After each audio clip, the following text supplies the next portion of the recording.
যদি 7.5 লাখ টাকা আপনি বিনিয়োগ করেন তাহলে সঞ্চয়পত্র থেকে কত আসে এবং ট্রেজারি বন্ড থেকে কত আসে। আপনি যদি 7.5 লাখ টাকা 5 বছর মেয়াদী বাংলাদেশ সঞ্চয়পত্রে বিনিয়োগ করেন তাহলে আপনি মুনাফা পাচ্ছেন 12.40 করে। তাহলে মোট মুনাফা হলো 93,000 টাকা। উৎসে কর 10%, তাহলে 9,300 টাকা বাদ যাবে। আপনি নিট মুনাফা পাচ্ছেন 83,700 টাকা। তাহলে এক বছরে আপনি 1 লাখ টাকায় গড় মুনাফা পাচ্ছেন 11,160 টাকা। তাহলে আমরা এখন যে ক্যালকুলেশনটা দেখলাম সেখানে দেখলাম যে আপনি যদি 7.5 লাখ টাকা বিনিয়োগ করেন 5 বছর মেয়াদী বাংলাদেশ সঞ্চয়পত্রে তাহলে গড়ে 11,160 টাকা পাচ্ছেন।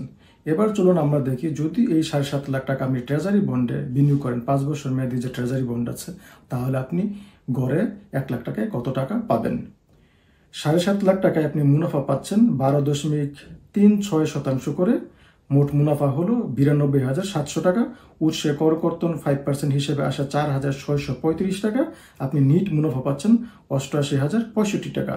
তাহলে এক বছরে 1 লাখ টাকায় আপনার গড় মুনাফা আসে 11,742 টাকা। এখানে দেখা যাচ্ছে যে আপনি সঞ্চয়পত্র থেকে গড়ে 11,160 টাকা পাচ্ছেন, কিন্তু ট্রেজারি বন্ডে পাচ্ছেন 11,742 টাকা।